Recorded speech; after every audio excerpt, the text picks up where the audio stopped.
the simplest way for you to actually develop and create a personal development plan is keep the promises you make to yourself. Like, it's not more complicated than that. Yeah. Why does it have to be complicated? It's not complicated. We make it super complicated. So the Freedom Plunge, like a big chunk of our guys inside of Men of Light. So Men of Light is our Friday morning men's group that Chris started. I want you to touch on that story of how that started here. But Men of Light is every Friday morning. I leave my house at 5 o'clock. I get to your place by 5:25, 5:30, and we go through a book together. There's about 20 of us in the group right now. It's a small group that is focused on reading a powerful book, having some powerful conversations, and connecting. And so it's one of my favorite parts of the week, because I know that I'm always going to glean some wisdom from the men inside the group.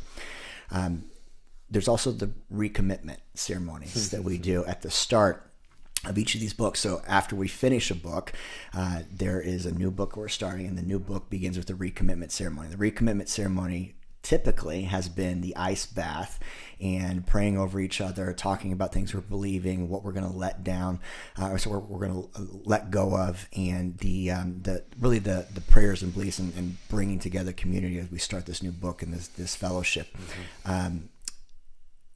It's a hard thing we do as a community together. It brings us closer as men, and men need hard things to build a bond. 100%. This random story from this, the last recommitment ceremony we did, we didn't do an ice bath. We did a pond swim.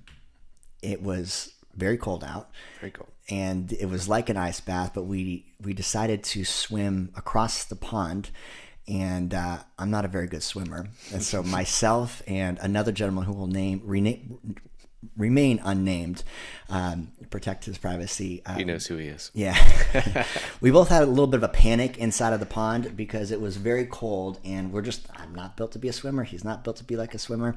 And I just remember that moment feeling like, oh my goodness, like if I go down, I'm gonna die in a men's group on a Friday morning. But what a way to go. But it was interesting and funny because what I love about the ice bath is it starts to build another tribe.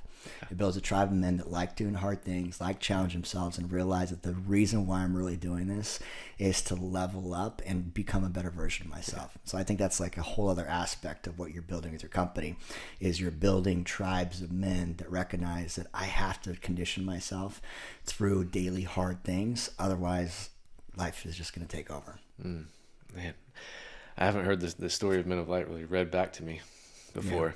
Yeah. That was awesome, man. So I'll tell you kind of how Men of Light started. So about 2.5 years ago, kind of when this whole transformational process started for me. At that time in my life, I lived very, very much by comfort, quick dopamine hits, avoiding conflict, not facing the real root cause of really what was happening in my life at the time. But at the same time, I lived a life where nobody would have ever have known any of those things. Sure. I was the guy that my wife is super social, and at the time I was very introverted. And she would always talk about we should go out and have a double date with these people. And I was like, I've got enough friends, and honestly I had no friends, but I've got enough friends. I don't need more friends. We can go on a double date, but that'll probably be the end of it. Mm-hmm. And what I didn't realize at the time was that was a total defense mechanism. It was like, if I really let myself be known by other men, they're not going to like me anyway, so why even try? Mm. And I've recognized that that's a pattern that a lot of men have. I live in a great neighborhood. Everybody knows everybody. Everybody's kids are about the same age, all that. And we were at a party. And as much as I hate to say it, because I don't drink anymore, but I was wasted, hammered. Somebody handed me a golf club, and I can play some golf. I was an All-American in college. Somebody dared me to hit a golf ball out of a backyard. I said, yeah, absolutely, give me that golf ball. And I threw it down, and I swung, and I missed so poorly that I fell down. Mm. And that tells you the level of inebriation that I was at that time. I was so embarrassed by that. That feeling where you wake up the next day and you've been like subconsciously sleeping or unconsciously sleeping, and you just wake up and you're like, what have I done? Yeah. And you start to recount all the things that you had done and the people that you embarrassed. I know I embarrassed my wife.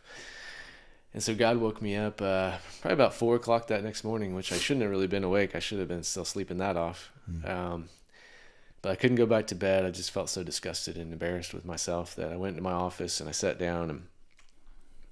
And like I said at the time, I didn't have a relationship with Jesus. I didn't feel the need to like open my Bible or turn on worship music or anything like that. I didn't really know what to do except just sit there in my filth. And I'm sitting there in total silence. And for what I would say was the first time I heard God's audible voice in my mind, and I knew it wasn't my voice. And he said to me, I need you to start a men's group that's going to change the culture of your street. And I sat there for a second, and I was like, man, I know that was God, but I don't want to do that. And I sat there for a little while longer, and then I heard a different voice. And for the very first time, I could tell it was the enemy's voice. And it wasn't my own, and it wasn't God's. And he said to me, who are you?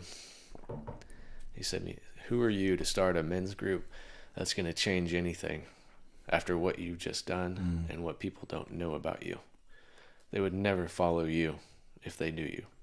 What's up, y'all? If you are a man struggling in his faith, fitness, family, or in finances, and you want to create breakthroughs and create followable excellence in your life, join Josh and I in our free High Value Man community and get access to the 6V formula, as well as the Relationship Mastery course by Mr. Josh. Click the link, join the free community of the High Value Man movements so that you can become the example worth following. Lead in your faith, fitness, family, and finances. Just click the link and join the free tribe.